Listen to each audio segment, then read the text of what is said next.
Oh, all right. It is still dark 30 on a Sunday morning, and my wife is fixing to go let the ducks and the chicken out of their overnight lodging. I'm fixing to drink my last cup of coffee, and then we are going to change the oil and filter on my wife's bike, put a new battery in, disconnect all the goofy aftermarket add-on lights and silly crap that somebody put on there. And what else? So air filter, put a new air filter, and spark plugs. We're going to change spark plugs. So I come out here to do an oil change on my wife's bike, and I'm going to ride it around a little, right? Warm it up, get that oil hot so it'll drain. But I decided to check the air pressure in these tires. So, got my air gauge out, put it on the valve stem, and it broke right off. That's how hard this thing must have been setting in the sun for this to be so. I mean, it is rock hard. There's no flex in that at all. So, forget it. I gotta jack the bike up, take the front tire off, and take the tire off, and then put a new valve stem on it, and put the tire back on. Shit. Well, I've Googled how to take the front tire off, and I can do it pretty simple, but I do not have a 19 millimeter hex wrench, so I ordered one. So what I'll do is I'm gonna see if I can move this into the middle here and jack it up and get it sitting up straight. And I can do the oil change. I'll just sit here and I'll idle the engine for 5 or 10 minutes, get the engine hot. And I got other things I could do, new battery and a bunch of other stuff. So Wednesday I'll have the hex key sometime. So Thursday I'll probably take this tire to a dealer and get a new valve stem put on, and go from there. So let me get this thing in the middle of the shop and get it jacked up and on something that'll hold it up straight. Man, I tell you what, I think today is one of them days. I can't even get my jack under the motorcycle. That's how low the motorcycle is. So I don't have a scissor jack, which might work. So now what? I got to jack it up. I have to. I can't even get to the oil plugs and turn the wrench because it's so close to the ground. So before I can do anything, I have to jack this up. So now let me go check Harbor Freight and see how much a motorcycle jack is going to cost, because that's the only thing that will slide under that. I mean, my motorcycle's the same thing. My jack won't get under there. Nothing I have will get under there. If this wasn't on a flat tire, I could probably roll it up on a couple of 2x4s and then roll it back on a couple of more 2x4s and get it up high enough where I could get my jack under it, and then I'd have to do the reverse. But it looks like I'm going to be doing a lot of working on this thing, so let me go ahead and get a stinking motorcycle jack. All right, I'm back. There goes another whole day and another $150 worth of stuff. And we're nowhere near done with this bike. All right, let me start putting this together and get this up in the air. Okay. Boy, I didn't even have a filter wrench small enough to get that filter off, the old filter. This filter has a 17 millimeter hex head on the end of it.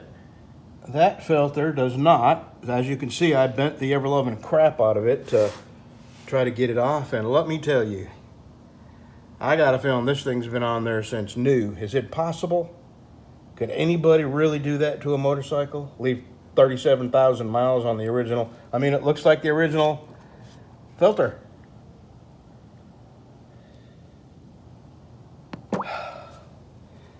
Anyway, I've got to go replace this crush washer on that drain plug, and then I got to lower this a little and move my jack stand because the next one is up under here. There's 3 altogether, and I got to move this down just a little bit so I can get my oil pan under here and catch the oil.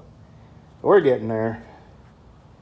It's just nothing is going as fast as I think, and I do not have motorcycle tools. And I guess I just have to order tools because it looks like I'll be working on motorcycles till I'm dead. All right, let me get that washer on there. By that time, this thing will probably be drained. Okay, I decided to use my cement jack stands. Every good redneck has cement jack stands. All right, there's number 2 right here. I'm fixing to pull that out, let that drain. And number 3, right there. That's number 3. And that is the oil tank itself, and there's a lot of oil gonna come out of that. So I actually gotta jack this up again and move this block up about here so I could get to that. This is a real pain in the ass. You don't wanna do this all the time. All right, let me, where is it? Where is it? There we go. Right there. Let me get that out of there. And you need a real thin-walled 17 millimeter because this barely fits in there. And this is my brand new Craftsman, and there's no way I'm gonna grind that. I'll just go buy a Harbor Freight 17 millimeter, and if I had to, and go grind the round off of that, thin it out. Okay, back to work, everybody. All right, there's number 2.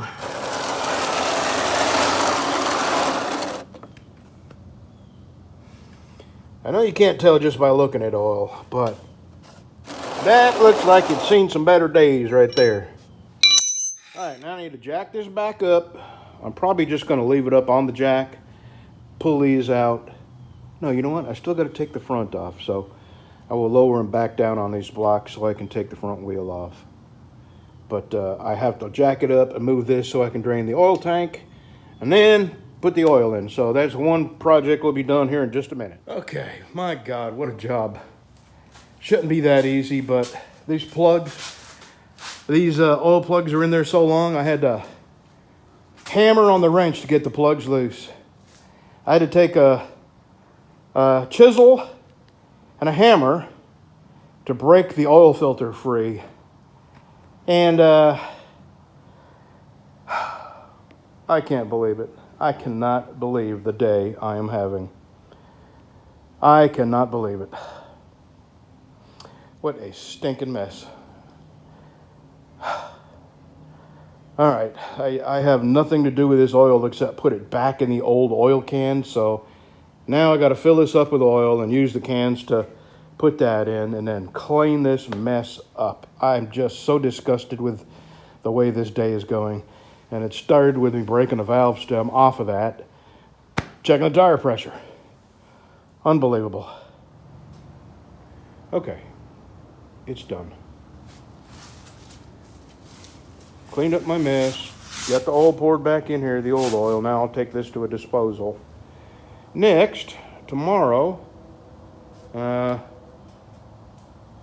probably gonna, no, I don't have I'm waiting on my 19 millimeter hex key. I won't get it till Wednesday. So tomorrow I'm gonna pull the gas tank off, replace the air filter. While the gas tank's off, there's a spark. Now this takes 4 spark plugs, 2 for each head. 1, 2.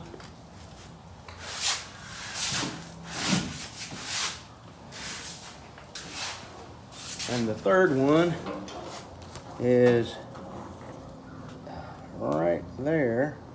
And you gotta go down through the top of the gas tank to get to it. And the 4th one's right there. So they're all fairly 3 of them are fairly easy, and from what I understand, this one's a bit of a booger to get to. Hard to get out, hard to get back in, but we'll see. Do you have to get the gas tank You off? do, yeah, to get the spark plug. Isn't that ridiculous? And I got to get to the air filter, so Where is it at? their air filter is up under, there's an air box up underneath the gas tank, and you have to pull the gas tank off to get to the air box, to get to the air filter. And then across the top of the air box, there's this 5 sets of wire looms with connectors. You got to disconnect those, and there's 4 Torx that hold the top of the air box down. You got to pull that off, and then whatever. I think I may have the wrong K&N air filter, but based on all the hot rod parts this thing has got, I'm betting that there's a K&N filter already in there, and I have a K&N cleaning and oiling kit, so that I've had for a long time. And we're fixing to take a 10mm and pull this little seat off and see how, if this thing looks bad with no back seat on it. Well, it hits me right in the middle of my back, and I want it off because. All right, let me get it off then.